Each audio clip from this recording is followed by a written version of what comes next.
Hello and welcome. It's your boy TFL, and we are back once again with the Sunbros No Crates tournament. If you haven't seen any of my previous casts from this tournament, let me quickly explain the rules. You're not allowed any crate shipments. That has various implications. It means your 700 wood fast fortresses are out. It means your 700 gold fast fortresses are out. And probably some other things are out. I don't know, fast industrials with 1,000 gold. Uh, yeah, but it basically just means we're going to see some nude cards, some cards that we maybe don't see that often, and some strats that we maybe don't see that often. Tonight I'm excited to be bringing you a best of 5 between Terminus and Toblerone. This tournament, by the way, has been hosted on the Sunbros Discord, so do give that a check out if you're interested in this kind of fun, beginner-friendly Age of Empires 3 content. In this game, we have Toblerone in blue in the east of the map, playing as the Brits, the worst country in the world, and we have Terminus playing as Russia. Russia obviously very aggressive. Civ, we can expect to see, I expect some pressure in Age 2. Haven't got the deck yet, so I haven't got very much of an impression where they're going to be going with that. In terms of the Brits here, we've got a no crates deck, that's good to see. We've got all the villager shipments, making a nice little column down there. Got some units in Age 2, got quite a lot of upgrades, so could potentially be thinking about pushing this game quite long. 2 outposts in there as well, potentially good for a bit of turtling. So yeah, maybe seeing a bit of defensive play from the Brits here. No, not the Mana Boom. What's the Mana Boom card called? No Virginia Company, even though it would be allowed. So that's kind of interesting. Yeah, nothing economic, but yeah, quite a lot of defensive options here for the Brits. We see them going up with 17 villagers, it looks like, although it's going to be a somewhat late age up, I guess. Meanwhile, over on the Russian side, card 1 is, of course, distributivism. The wood trickle, we've got 14 villagers, queuing up to 17 as well. So, okay, so it's going to be slightly longer age 1s from both players here. We have a look at the Russian deck. Got a good balance between Age 2 and Age 3. We've got the Grenaders, which is kind of interesting. You don't see that all that often. Similarly, we've got the 6 Portuguese. These are the halberdier kind of style units. Got the church card as well. That Russian church card is very powerful if you manage to kind of get to the late game and get it off. A very rarely seen 17 Nuka as well. Tartar Archers conversion, that's really interesting. And a smattering of upgrades in there as well, lots of units as well. So, Brits aging up with the Governor, 200 coin and an outpost, in case you didn't know.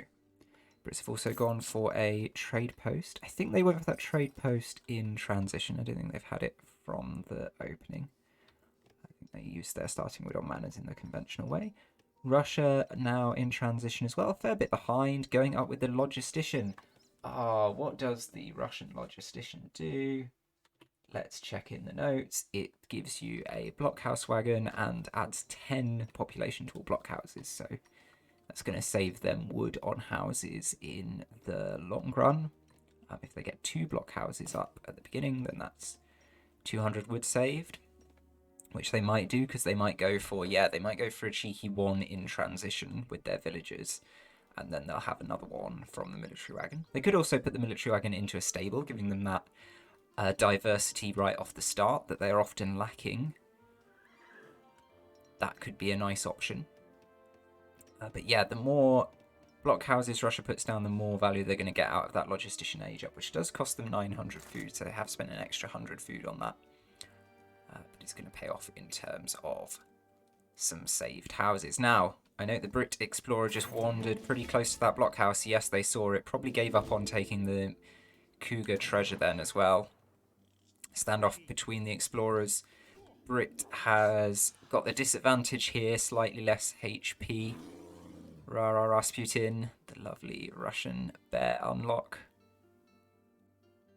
Exit pursued by a bear.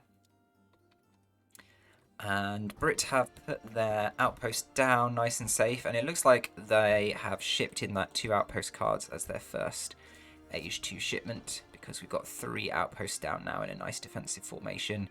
These hunts, a little bit astray, but they're going to be able to pull that in with some good micro. Could get this village to fire now and save a few villager seconds there. Never mind.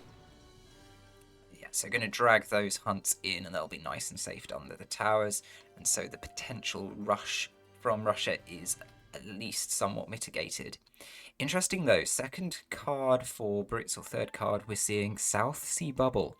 So all the coin is going to turn into wood. Let's have a look how much coin it's going to be. It's going to be about 1,250, and that goes into 1,500 wood. Now, you can do the maths on that. I think, if I remember from my Dutch South Sea builds, that you need to convert about 1,400 to make it worth the same in villager seconds. So it's probably a little bit, I think a little bit worse than 700 wood, but maybe, I mean, you get extra value from the fact it's faster, you keep your trees up, and you don't have to gather up those crates. And all that wood has gone straight into houses. Look how many houses. Oh my gosh, it's like an explosion, and the villager train sound just going off again and again in my ear. And look, some Cossacks have arrived. Look, they're going to be amazed by what they see. Let's see how many of the houses the Russian player is going to spot. Oh, pretty much all of them, because they're all in a nice ring with these outposts as well. Brit also invested in a barracks and a market. I learned pretty much all that wood is gone. Could have been traded away at the market, maybe back to gold, I don't know. But yeah, 9 manor houses, so a massive explosion. 28 villagers. Plays Russia's 23. That is a substantial lead. Of course, did invest, you know, you have to think about this, did basically invest a card in it and a lot of villager seconds on those mines. Can also send 4 settlers, has already sent 4 settlers as well, gosh. So it's really getting a lot of XP out of that trade post to send all these cards. Has now trained, somewhat sad, it's always sad to see a single military unit, isn't it? Has now trained 1 musketeer, make that 6. They can potentially go up against these Ruskits. How many Ruskits have we got on the field? So I'm not paying a lot of attention to Russia here. Russia have, you know, they've put together an early Age 2 army. We've got 15 Ruskits split into a 5 and a 10. We've got 4 Cossacks coming around the back. You know, looking to achieve something with these units. Raiding is going to be tough with these 3 outposts, but it's certainly worth challenging it. I'm certainly really bad at not defending raids well, and so, you know, whenever the raid's coming in, I'm moving villagers away, and I'm idling, wasting seconds, and you try and put your musketeers out, but the cavalry just escape. So, you know, it's still really legit for Russia to be trying to do this. I don't think it's going to win them the game, so they probably need to start thinking about a plan B, but yeah, absolutely makes sense to be putting pressure on like this, even with all these investments in defences. And look, these villagers, yeah, they could potentially get a... No, too slow. But we now see something from Russia that could potentially be interesting. We've got 2 grenadiers in here, and that means the artillery foundry is out at the back. That artillery foundry has been sent. Training up more Ruskits as well. Oh no, that was a batch of halberdiers, although it was cancelled. Russia's sitting on a lot of food here. Villager difference is now up to 8 villagers. That is quite substantial. So Russia needs to probably try and find a way to do some damage. They have taken down this trade post, which is really good. Potentially looking out, is there a Cree around? Could they claw back a bit of economy that way? Potentially time for Russia to start thinking about Age 3. What can they do there? Can they take advantage of some of these mercenaries? Because I think the window of opportunity for this early aggressive force to actually take out the British player is closing, as we see this squad of, what was it, 7 or so Ruskets get taken out by the British mass of 18 musketeers. Absolutely love the fact that Russia's still probing though, look. Gonna see a musketeer go down here, this little squad at the top. Got a couple of the grenadiers in it, got the explorer, mostly strelets. Do they reckon they can take on an outpost? Gonna take on some villagers. Of course, Greatcoats is in, so these villagers do not die in one volley, which is a bit unfortunate. Resources available, more than available for Age 3, going up with the Exiled Prince. Kind of Russia want to keep the momentum going here. In terms of Brits, of course, the British problem is happening. They are running out of food. So only 3 hunts here, all of them below half out at the front, and the front has been put under some pressure. At the back, only 4 more hunts, a little probing Rusket coming out there. Probing a bit more. Oh, this is a brave Russian musketeer. Look at him go. Sad. Yeah, only a handful of hunts available at the back. Can push out a bit further to set this set. Can maybe drag those back with a bit of work if they get lucky with Russia letting up the pressure. But, yeah, the British problem of running out of food is now an active concern, I'm going to say, for Toblerone. Quite a lot of wood being chopped, so potentially thinking about mills as a backup plan. Though it looks like that wood is just being invested in more manors, even more villagers. You know what? Just keep the train rolling. We check in on the scores. Russia trailing by just about 1,000. That's not a disaster for Russia, obviously, but I would say that the eco difference is something to be a bit worried about. Russia have got their market in, have got the first woodcutting upgrade, have got steel traps in, so that's pretty nice. Still training villagers consistently. Going to be breaking out the 2 Falconets as their first Age 3 card. This is pretty nice. The Brits staying in Age 2 for the time being, just massing up. Quite a lot of infantry there, probably too much for 2 Falcons to, you know, completely take out. As the Cossacks come in, you know, this is a handy little raid, actually. Be interesting to see whether this mine, which Britain has invested 3 houses in kind of like line of sight for and blocking for. If Russia chooses to really push the agenda, they could probably deny access to this mine, and then that's a new problem for Britain, because suddenly they're running out of food and they're running out of coin. It's worth to see though, Britain just creeping out with these manor houses in terms of how much territory they're going to assert. And I think, you know, I'd love to see Russia actually just keeping up this raiding pressure, keeping the army going round, force coming around here, force coming around here at the top. Because, yeah, Russia still feel like, I think they have a bit of military advantage. Oh no, the Falcons! The Falcons didn't unpack as quickly as they could have. And look, now Brit feel emboldened. They're going to go get a couple of the musketeers to go in on melee. Oh, and those Falcons were lost for really, really, like, a lot less value than they needed to be. And suddenly, I think Brits could be feeling really bold here. They've got the eco lead. They're going to lose this battle, but I think they've really, like, cancelled out a massive threat with those 2 Falcons. And it's like the ball is now really back with Russia in terms of what have you got. Shipping in 6 Cossacks, that's not really... I don't think that's going to be amazing. I mean, shipping in 6 Cossacks, training another 5, so going to have 15. That will be a nice raiding force, and will put some pressure on Brits for the next couple of minutes while they're remassing, because they have just lost their army here. But I still think Brits have got the edge in terms of their eco lead. The eco lead is actually down to 7, but that's thanks to some effective raiding, but it's still an eco lead of 7.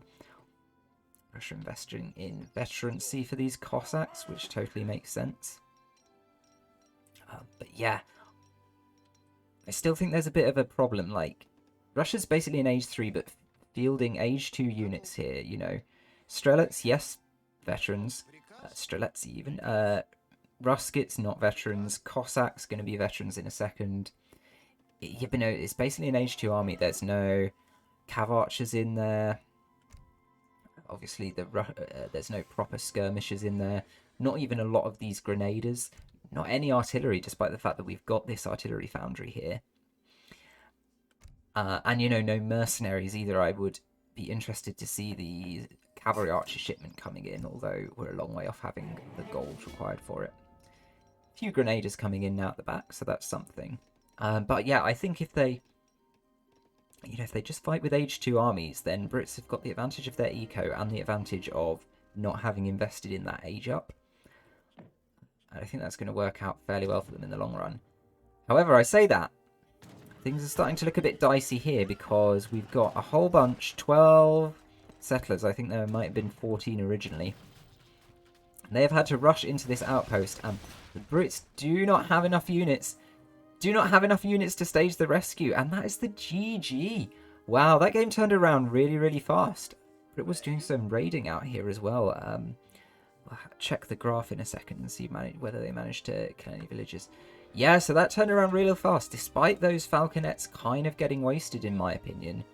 That army just... yeah, that Russian army after that first fight was just good enough. Let's have a look at population. After that first fight, there was just enough left, 44 units, to keep the pressure on. And Brits were starting to get into real trouble, running out on that mine, running out on the hunt down at the bottom, as I mentioned. Look at the villager count. So you can see Russia just picking away. One here, you know, one here, one here, one here, another 3 here, another 1 here. It's picking away at those British villagers, but it caused a lot of disruption, a lot of pressure. Potentially sort of stopped Toblerone hitting the timings that they were planning for this game. I'm not really sure. Lost only a couple of villagers right at the end, that counter raid as well. But yeah, that's the GG. You sometimes sort of see a like slightly early GG in the early games of these tournament sets. I don't know if I agree it was completely over, but I mean, this was a nasty situation for Brits, and those 12 settlers were not getting out of there, so I can sort of see like maybe once those have gone, then yeah, you're looking at calling it. Yeah, I thought the boom was working well. I really thought I was really backing Brits to win that game right up until the last second, so shows you what I know. But that will be the GG for the first game of this set. Stick with me because we've got more games from it to come, and I'll see you for those. GG.